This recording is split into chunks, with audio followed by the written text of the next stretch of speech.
Bonjour à tous. Une nouvelle mise en situation proposée par Sophrologue thérapeute sur le thème Améliorer sa communication. Quand on ne s'entend plus, que nous ne sommes plus en interaction mais seulement dans la réaction voire la surréaction, comment reprendre le fil de la communication et des échanges? Comment ne pas éviter les escalades et peut-être à terme les esclandres stériles? Nous ferons encore appel à quelques méthodes déjà vues dans les précédentes mises en situation.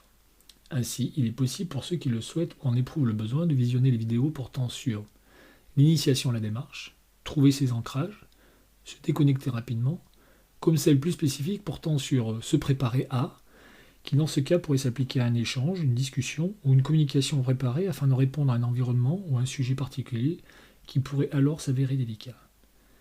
Gardez à l'esprit que ne pas vouloir reste comme la respiration et la répétition l'un des fondements de la démarche. Laissez faire sans être dans la contrainte absolue de réussite, car il n'y a ni succès ou gain, ni défaite ou perte à la clé. Dès à présent, pour ceux qui ont déjà réalisé quelques mises en situation et connaissent le processus d'initiation, vous pouvez pendant cette phase explicative vous mettre à votre aise, allongé ou non avec vos équipements, téléphone, ordinateur déconnecté. Respirez, idéalement avec une inspiration par le nez et une expiration par la bouche, mais dans tous les cas avec le minimum de contraintes. Restez à l'écoute et autant que faire se peut attentif aux explications qui vont suivre. Ne pas sombrer dans un sommeil très certainement réparateur, mais peu utile pour suivre le déroulement de cette mise en situation. Vous pouvez alors fermer les yeux. Nous allons aujourd'hui aborder un sujet d'actualité, mais qui peut aussi être mis en application en toutes circonstances. On a tous connu ces situations qui nous échappent, où notre affect prend le pas sur la raison ou notre pensée, ces frustrations quand les échanges se terminent et où chacun se sépare sans avoir pu exprimer ses opinions et sans avoir compris ni même entendu ses interlocuteurs. Cela peut tout aussi bien se produire dans le cadre familial, avec sa moitié, ses enfants, d'une façon plus générale avec ses proches, comme dans le cadre professionnel. Cela est d'autant plus vrai, notamment lorsque les conditions ne sont pas optimales ou que les sujets occasionnent débats et contradictions. En résumé, tous nos échanges, même les plus simples, peuvent ainsi être abordés avec cette approche afin de rester attentif à l'autre et à ses propos, en cohérence avec soi et ses propres arguments tout en intégrant à notre réflexion ceux alors exposés, et afin de contourner les risques potentiels d'une implication affective trop importante qui pourrait de plus nous échapper. Nous allons ainsi axer cette mise en situation afin d'améliorer sa communication en nous recentrant sur nous-mêmes grâce à notre respiration qui permettra d'abaisser nos tensions internes et notamment notre rythme cardiaque, d'oxygéner notre cerveau, mais aussi et surtout lui laisser le temps pour intégrer ce qui a été dit, reformuler ce que nous avions à l'esprit, l'exprimer de façon posée. Et aussi maintenir une écoute active tout au long de l'échange, et ce jusqu'à son terme avec la satisfaction d'une communication réussie et surtout partagée. Si vous avez déjà suivi des mises en situation, vous savez qu'afin de faciliter et intensifier plus encore notre apaisement, notre projection, notre introspection, il est bien d'associer à votre respiration un lieu apaisant où vous vous sentez bien et un ancrage dédié. Ainsi, au cours de cette mise en situation, si vous avez le sentiment que vous êtes en pleine interaction avec ce que vous ressentez, si cette phase de bien-être et de satisfaction est au rendez-vous, et ce quelle que soit son intensité, vous pourrez activer un geste permettant de l'ancrer au plus profond de vous. Avant de débuter, il est bien que vous ayez identifié un ancrage qui soit propre et peut-être spécifique à cette situation ou à la façon dont vous souhaitez l'aborder, discret et personnel, qu'il soit interne ou externe, mobilisable à tout moment, ainsi que votre lieu ressource, imaginaire, réel ou composite, un lieu dans lequel vous êtes en paix avec vous-même et où le calme règne, un lieu qui, d'une mise en situation à l'autre, reste sensiblement le même, c'est dans ce sens qu'il est votre lieu ressource. Pour cette mise en situation, et contrairement aux dernières proposées, il n'est pas utile de définir des circonstances particulières afin de la visualiser ou la simuler. L'amélioration de sa communication est possible, comme nous avons pu l'identifier précédemment, en de multiples circonstances et dans des cadres aussi variés que les sphères privées, familiales ou professionnelles. Nous allons donc associer une attitude, un comportement personnel à mettre en pratique en toutes circonstances. C'est cette attitude que nous allons répéter et ancrer pour qu'à terme elle soit acquise et automatique, pour ne pas dire innée, avec en phase d'apprentissage l'ancrage dédié et retenu, servant à leur initier l'attitude, et une fois celle-ci acquise, ce même ancrage servant uniquement lors de situations plus critiques ou lorsque le sentiment de se faire déborder vous gagne. L'ancrage activé dans ce cas, accentuant et rappelant l'attitude adoptée pour vous positionner sur la dynamique souhaitée. Malgré tout, et si cela vous paraît plus simple, vous pouvez aussi vous projeter dans une situation connue. À vous d'en définir les contours, le contexte, les acteurs éventuels ainsi que le sujet si celui-ci est connu ou à cibler. Peu importe le choix et si cela est précis ou avec des contours flous. Il sera simplement nécessaire, lors des suggestions qui seront faites et de l'accompagnement proposé dans la suite de cette mise en situation, de vous imaginer, au cours d'une conversation, en interaction avec votre interlocuteur, votre appropriation intégrant alors ces éléments et votre cheminement faisant le reste sans plus y attacher d'importance.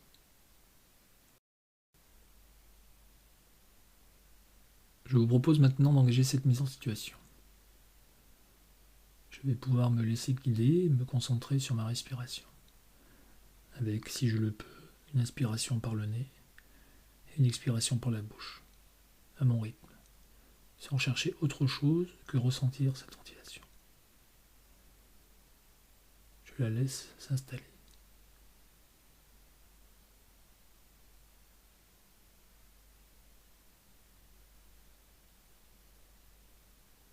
J'en prends conscience.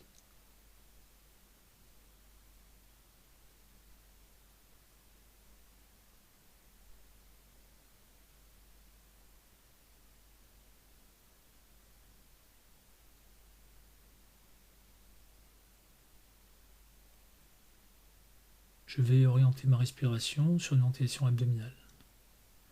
Je vais en fait simplement respirer en gonflant et dégonflant le ventre et y associer une légère contrainte. À chaque inspiration et expiration, avant de repartir dans le sens inverse, je maintiendrai bloqué ma ventilation sur 1 à 2 secondes consécutives et prendrai alors conscience de ma ventilation lorsque celle-ci repartira. Je laisse faire et répète 2 à 3 fois ce cycle complet.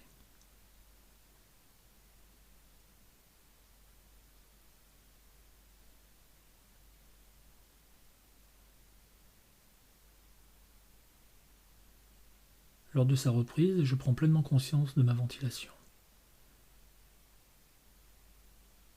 J'apprécie ces moments. Peu importe les bruits environnants, ils font partie intégrante de cette mise en situation. Je laisse faire.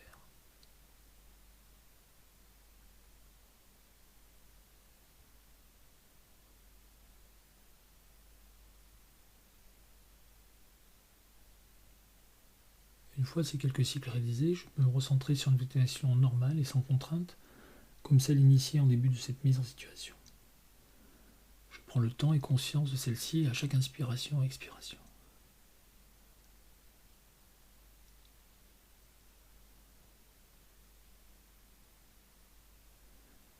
Dans la continuité de cette ventilation non contrainte, je vais pouvoir initier une ventilation thoracique.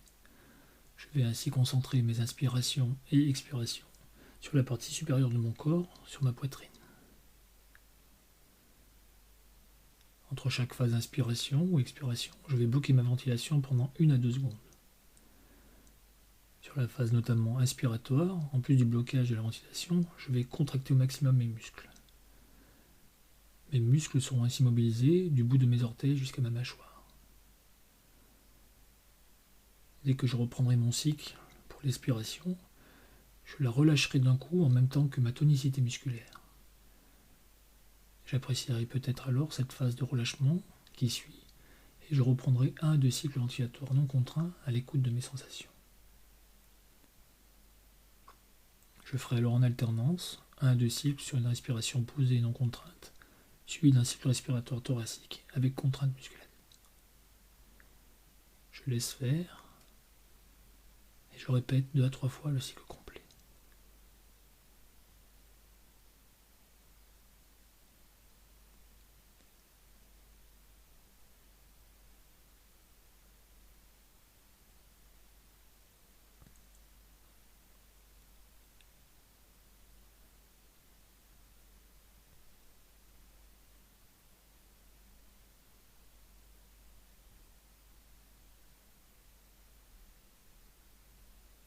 Je me ressente maintenant et pour tout le reste de la mise en situation sur ma ventilation normale et sans contrainte. Au rythme de celle-ci, avec la perception du flux et du reflux dans ma cage thoracique, telles peut-être les vagues qui vont et viennent sur la plage. Cette respiration, je pourrais aussi, si nécessaire, m'y raccrocher, et en particulier si j'ai le sentiment de perdre le fil de l'accompagnement, et ce, sans chercher autre chose ou un quelconque résultat. Je laisse faire.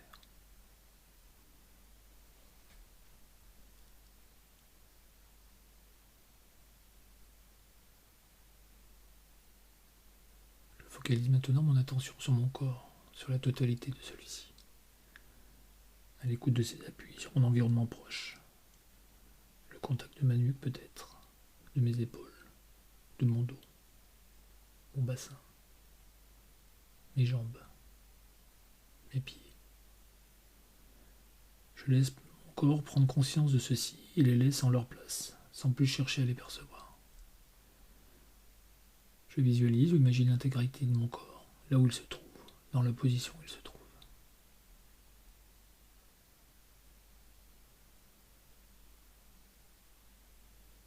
J'imagine alors un voile léger et souple, peu importe sa nature, sa texture, sa couleur, son opacité. Ce voile protecteur, je vais progressivement recouvrir mes pieds et le remonter sur tout mon corps, en associant le mot détente, relâchement, au fur et à mesure que ce dernier sera décrit. Peu importe si cette détente est partielle, peu importe mon ressenti, je laisse faire. Cette déconnexion, même partielle, est suffisante. Je peux aussi imaginer, au fil de ce recouvrement, regrouper et concentrer les parties de mon corps nommées en un point unique. Ce voile, mon voile protecteur, recouvre déjà mes pieds. Maintenant mes mollets, mes genoux, mes cuisses, mes fessiers, mon bassin et peut-être les mains qui se trouvent à la même hauteur. Sous ce voile, peut-être, je perçois se focaliser toutes les parties de mon corps en une sphère de plus en plus dense, plus intense.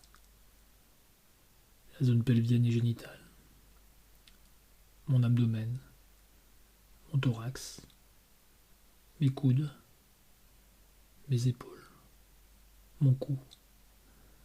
Ce voile qui m'isole de mon environnement et qui me permet de me recentrer sur moi-même, à l'image de tout mon corps, regroupé en un point que je peux peut-être maintenant associer à une intensité lumineuse, de plus en plus profonde en moi, au niveau de mon visage, ma tête, et dans un lieu qui m'est précieux, dans mon esprit, où sont mes pensées.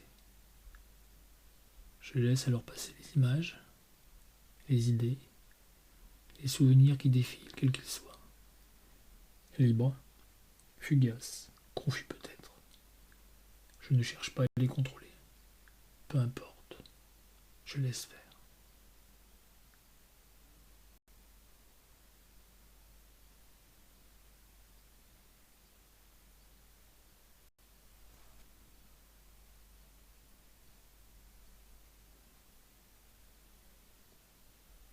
Progressivement, dans le flot de toutes ces informations, je laisse inscrire en moi le souvenir d'un endroit qui m'est cher, un endroit qui me tient à cœur, un lieu où j'aime être, des circonstances que j'aime,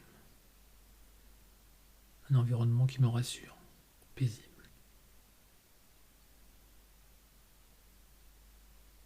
Je le devine, le distingue peut-être de plus en plus. Cet endroit, mon lieu ressource, je me sens en sécurité, abrité de toute agression, de toute perturbation. Je l'imagine, je le visualise, peu importe si celui-ci est réel ou imaginaire, composite peut-être. Je peux le voir, le détailler peut-être, du plus proche jusqu'au plus lointain.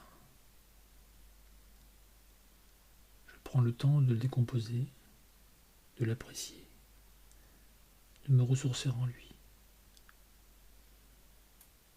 Je peux alors visualiser les détails, des reliefs, peut-être des couleurs, des odeurs qui me sont agréables, me rappelant un bien-être, de bons souvenirs, des bonheurs partagés ou plus personnels. Je peux ressentir peut-être des structures, des matières, des sensations kinesthésiques, de toucher au contact de mon corps, de mes pieds, de mes mains, entre mes doigts. Je les apprécie. Et je laisse s'inscrire en moi cette sensation paisible. pense détente, relâchement dans ce lieu ressource. Je m'y sens bien avec mes repères.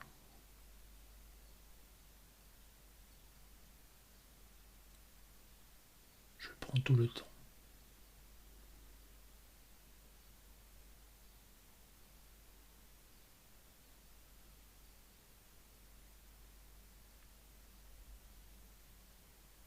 Ce lieu et cet environnement sont les miens. Mon lieu ressource. Celui que j'affectionne. Je laisse faire.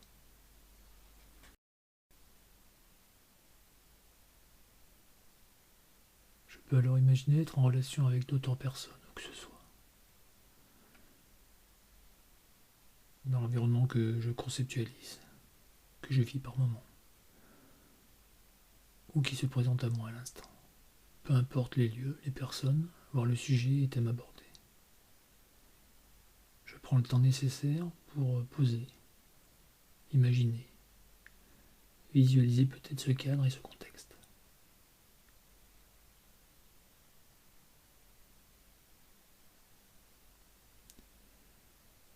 J'ai toute ma place et je me vois communiquer librement avec tous les interlocuteurs et acteurs présents.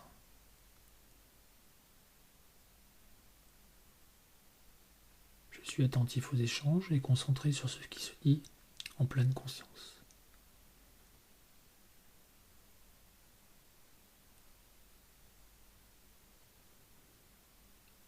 Lorsque mon tour de parole arrive ou que je suis interpellé, je ne m'attarde pas sur la forme ni sur le fond. Étant attentif et pleinement présent, j'ai compris ce qui était dit.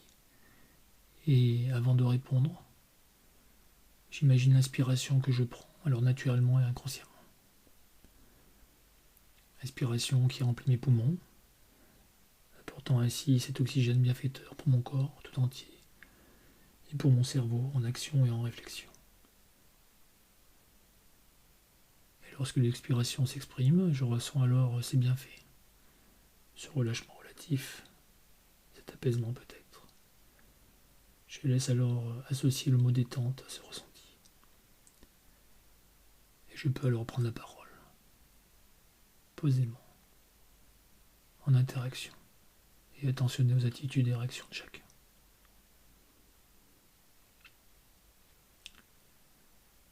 Je peux ainsi exprimer mes pensées, exposer mes raisonnements sans précipitation, sans agressivité, vierge de toute animosité ou rancœur, mais dans un esprit ouvert et respectueux. Je laisse se dérouler cette conversation, ce dialogue, ces échanges, et à chacune de mes interventions, je perçois, je ressens pleinement cette respiration et ces deux phases. Je les intègre au plus profond de moi et prends le temps de les vivre et de les détailler. Le flux et le reflux d'air, associés alternativement à conscience et à détente.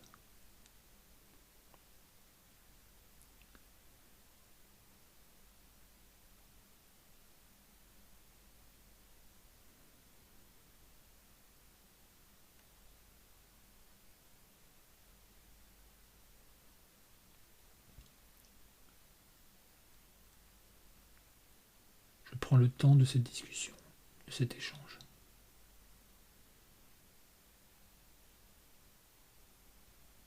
Je le détaille, la complète.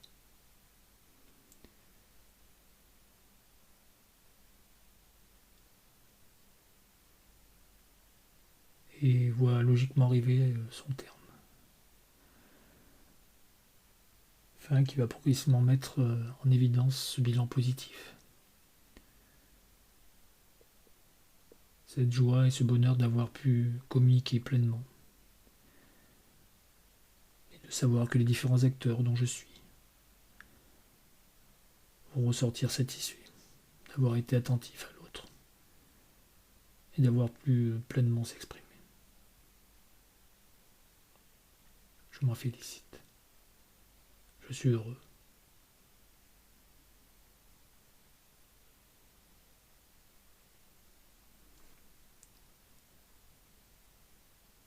Suivant mon ressenti, je peux maintenant ancrer cette situation avec le geste que j'ai choisi et que je pourrais solliciter discrètement lorsque cette situation ou ce besoin de ne pas perdre le contrôle et de redevenir dans la communication positive se présenteront. Cet ancrage initiant alors une aspiration discrète et normale, qui naturellement m'apaise.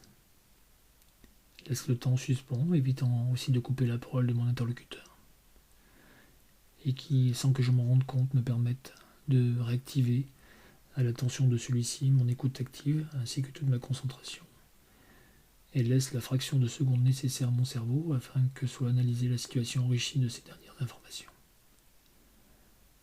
À l'issue de ces actions inconscientes et devenues naturelles, je peux alors exprimer ma pensée, mes arguments, formuler ma réponse, voire reformuler ce que j'ai compris afin de clarifier certaines incompréhensions de ma part. En conscience, je fais maintenant ce geste, cet acte afin d'ancrer plus encore cette attitude. Concentré et pleinement présent dans cette situation et sur cette communication. Conscient des échanges qui se déroulent sans heurts et avec respect et bienveillance.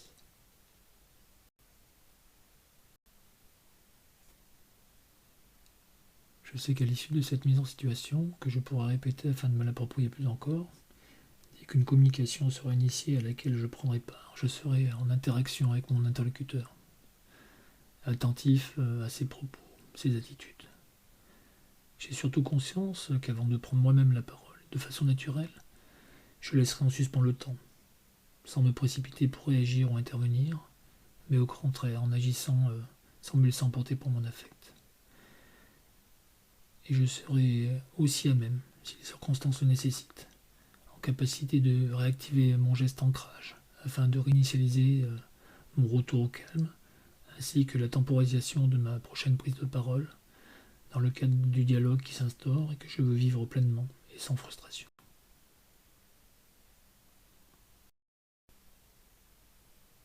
Je peux, suivant mon choix, poursuivre dans cet état de relâchement ou au contraire envisager de reprendre une activité plus dynamique. Je peux faire le choix de ne pas mobiliser mon organisme et rester dans cet état de semi-conscience, de détente même si celle-ci n'est que partielle. Et potentiellement, je me laisse aller, envahi par le sommeil.